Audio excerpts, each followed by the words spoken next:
Hi dear students, मैं मुदिता आपका स्वागत करती हूँ मुदिता आईएएस वॉरियर्स में। आज हम वर्कशीट 79 सॉल्व करने वाले हैं हिंदी की, और ये वर्कशीट आपको 29 जनवरी 2021 को स्कूल की तरफ से दी जाएगी। जैसे कि आपको पता है, हमारा जो पार्ट चल रहा था वो एकांकी का चल रहा था, रीढ़ की हड्डी।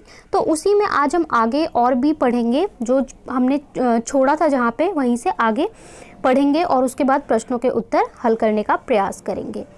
प्यारे बच्चों, एकांकी रीढ़ की हड्डी के अंतिम अंश को पढ़कर प्रश्नों के उत्तर दें। यानी अंतिम आपको 3 भागों में ये पहले दिया गया था, प्रारंभ में इंट्रोडक्शन, फिर आपको मिड दिया गया था, अब अंतिम दिया गया है। गोपाल प्रसाद, इनको हमने लास्ट वर्कशीट में भी देखा था। देखिए, ये एकांकी में वार्तालाप हो रही है। बाबू राम स्वरूप, आपने मेरी इज्जत उतारने के लिए मुझे यहाँ बुलाया है। गोपाल प्रसाद जी थे कौन? वो आए थे राम स्वरूप की पुत्री का रिश्ता लेकर अपने बेटे के लिए। ठीक है। उमा, जी हाँ, और हमारी बेइज्जती नहीं होती जो आप इतनी देर से नाप तोल कर रहे हैं। और ज़रा आपने इन साहिबजादे से पूछिए कि अभी पिछली फरवरी में ये लड़कियों के हॉस्टल के इर्द गिर्द क्यों घूम रहे थे और वहाँ से कैसे भगाए गए थे। तो जो उमा है, जिसको देखने के लिए आए हैं गोपाल प्रसाद के बेटे, जब वो बहुत ज़्यादा उमा को, उसके आत्मसम्मान को चोट पहुंचाते हैं, नापतोल करते हैं, उसको ऐसे जताते हैं कि वो इंसान नहीं, कोई वस्तु खरीदने के लिए आए हैं। ठीक है, शादी नहीं किसी बल्कि वस्तु को पसंद करने आए हैं। तो उमा के आत्मसम्मान को चोट पहुंचती है, और फिर उमा कहती है कि ज़रा साहिबजादे मतलब अपने पुत्र से पूछो जो हॉस्टल के बाहर घूम रहा था और किस तरीके से भगाया गया था। शंकर, बाबूजी चलिए, मतलब यहाँ से चलिए। गोपाल प्रसाद, लड़कियों के हॉस्टल में? क्या तुम कॉलेज में पढ़ी हो? अब वो और शॉक्ड कि भाई ये तो पढ़ी लिखी है और कॉलेज में भी पढ़ी है। उमा, जी हाँ, कॉलेज में पढ़ी हूँ। मैंने बीए पास किया है। कोई पाप नहीं किया है कि जैसे पढ़ी लिखी लड़की होना वो पाप समझ रहे हैं और चाहते हैं कि लड़की पढ़ी लिखी ना हो, केवल बस गोरी चिट्टी हो। कोई चोरी नहीं की है और ना आपके पुत्र की तरह ताक झांक कर कायरता दिखाई है। मतलब बता रही है कि आपका जिसके लिए रिश्ता लेके आए हो, जिस पुत्र का, वो लड़कियों के हॉस्टल के बाहर जाकर ताक झांक करता है। मैं पढ़ी लिखी हूँ और मुझे इस पे गर्व है। मुझे अपनी इज्जत, अपने मान का ख्याल तो है, लेकिन इनसे पूछिए कि ये किस तरह नौकरानी के पैरों पे पड़कर अपना मुंह छिपाकर भागे थे, कि कैसी हरकतें कर रहे थे, और ये यहाँ पे आकर नापतोल कर रहे हैं। गोपाल प्रसाद खड़े होकर गुस्से में, बस हो चुका बाबू राम स्वरूप, आपने मेरे साथ दगा किया है। मतलब मुझे बोला कि आपकी पुत्री पढ़ी लिखी नहीं है और उसका रिश्ता, और मैं बहुत खुश था, और यहाँ तो आपकी बेटी पढ़ी लिखी है और उल्टा कॉलेज भी गई और जवाब दे रही है। मतलब उसको झटका लगा। आपकी लड़की बीए पास है और आपने मुझसे कहा था कि सिर्फ मैट्रिक तक पढ़ी है। मैट्रिक तक मतलब होता है कक्षा 10 तक। लाइए मेरी छड़ी कहीं है, मैं चलता हूँ। बेड ढूंढकर उठाते हुए बीए पास। मतलब वो चाहते ही थे पढ़ी लिखी, क्योंकि उनके अंदाज में पढ़ी लिखी लड़की का होने का अर्थ है कि वो अपना रुतबा चलाएगी। अफसोस, गजब हो जाता है, झूठ का भी कुछ ठिकाना है। आओ बेटे चले, दरवाजे की ओर बढ़ते हुए। मतलब अब उन्हें अपनी बेइज्जती ना हो, इसलिए उन पर ठोक कर बोल रहे हैं कि हमें रिश्ता नहीं करना, और जाने की ओर दिखा रहे हैं, दरवाजे की ओर। उमा, जी हाँ, आइए, जाइए, जरूर चले जाइए, लेकिन घर जाकर जरा यह पता लगवाइए कि आपके लाडले बेटे की रीढ़ की हड्डी भी है या नहीं। यानी यहाँ पे रीढ़ की हड्डी का प्रयोग किसी इंसान के शारीरिक पर व्यंग करने के लिए नहीं कहा गया है, बल्कि स्वाभिमान पे कहा गया है, कि जिसका स्वाभिमान ना हो। पानी पानी, बेक बोल। बाबू गोपाल प्रसाद के चेहरे पर बेबसी का गुस्सा, और दोनों बाहर चले जाते हैं। मतलब अब वो कुछ कह भी नहीं सकता, उसे पता है कि उसका बेटा गलत है, तो बस वो गुस्सा भी है लेकिन बेबस भी है कि एक लड़की ने सच का उसके सामना करा दिया, और अपने बेटे को लेकर गुस्से में चला जाता है। बाबू राम स्वरूप कुर्सी पर धम्म बैठ जाते हैं। उमा सहसा चुप हो जाती है क्योंकि उसके पिताजी को बुरा लगा, तो उमा भी चुप हो जाती है, लेकिन किस हद तक उमा बर्दाश्त करती।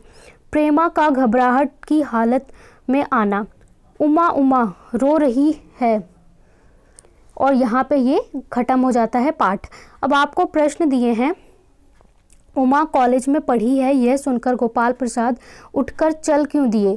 क्योंकि वो पढ़ी लिखी लड़की चाहते ही नहीं थे। दूसरा, शंकर कहाँ से और किसके पैरों में पड़कर मुंह छिपाकर भागे थे? ठीक है, अभी उसमें वार्तालाप में बताया गया है।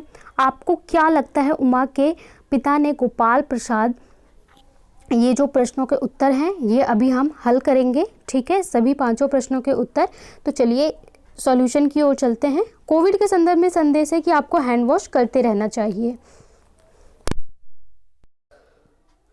पहले प्रश्न में बोला है उमा कॉलेज में पढ़ी है, यह सुनकर गोपाल प्रसाद क्यों उठ खड़े हुए? तो देखिए, उमा कॉलेज में पढ़ी है, यह सुनकर गोपाल प्रसाद उठकर चल दिए क्योंकि वह अपने पुत्र का विवाह एक अनपढ़ लड़की से, ये जो पढ़ी लिखी नहीं, कम पढ़ी लिखी है, ऐसे से करना चाहते थे। और उन्हें बताया गया था कि उमा केवल मैट्रिक पास है, क्योंकि उन्होंने जब पूछा था रामस्वरूप से कि आपकी पुत्री कहीं पढ़ी लिखी तो नहीं है, तो उन्होंने कहा कि जी नहीं, हमारी पुत्री तो केवल मैट्रिक पास है। तो उन्हें अपनी बेटी का विवाह अनपढ़ लड़की से कराना था जो आवाज़ न उठा सकी।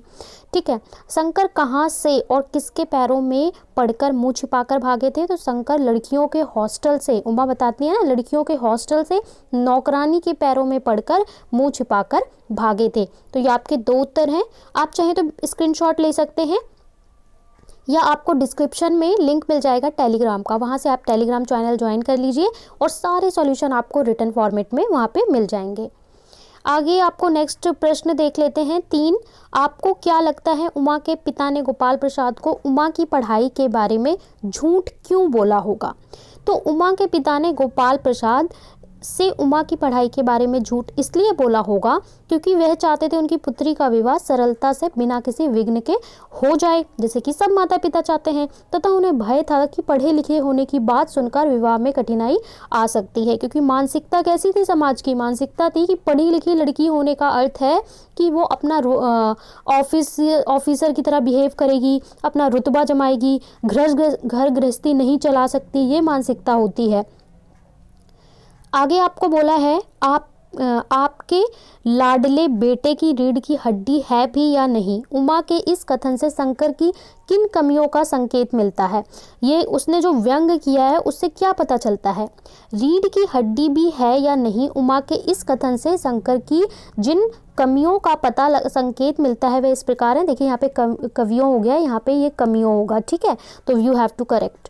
और आपका पहला है, शंकर एक स्वावलंबी व्यक्ति नहीं है, मतलब उसमें स्वावलंबी नहीं है, आत्मसम्मान नहीं है शंकर, तभी तो वो एक हॉस्टल में ताक झाक करता है, वो पैरों में पड़ जाता है। शंकर बार बार अपने पिता की ओर देखता है, जब आप इस पाठ को पूरा पढ़ेंगे तो हर बात पे अपने पिता की ओर देखता है, अर्थात उसमें स्वयं निर्णय लेने की क्षमता नहीं है। अगर आप सही हैं तो आप अपना निर्णय खुद ले सकते हैं पढ़े लिखे होने के बाद। वह लड़कियों के हॉस्टल में ताक झाक करते हुए पकड़ा गया था, अर्थात वह चरित्र से भी योग्य व्यक्ति नहीं है, स्त्रियों का सम्मान नहीं करता है वो। तो ये पता चलता है हमें इन संकेत से। 5वें बोला है, शंकर जैसे लड़के या उमा जैसी लड़की समाज को कैसे व्यक्तित्व की ज़रूरत है? आप लोग भी सोच के बताइए, इस समाज को कैसे इंसान की ज़रूरत है? और अपना थोड़ी देर के लिए सोचिए, चाहे आप एक लड़का हैं, स्टूडेंट, या लड़की हैं, इसको केवल प्रश्न उत्तर की तरह मत लीजिए और सोच के बताइए कि किसकी तरह ज़रूरत है, और उसे कमेंट में ज़रूर लिखिए, तर्क सहित उत्तर दीजिए। हमारे समाज को उमा जैसी लड़की वाले व्यक्तित्व की आवश्यकता है क्योंकि उमा शिक्षा के महत्व को जानती हैं, क्योंकि शिक्षा से ही विकास होता है, तथा वह एक स्वावलंबी व्यक्ति हैं। वो बिना डरे अपने माता पिता के सामने, सबके सामने उन्हें गलत के लिए आवाज़ उठाई। उमा जैसे लोग अपने साथ साथ समाज के विकास में भी योगदान दे सकते हैं।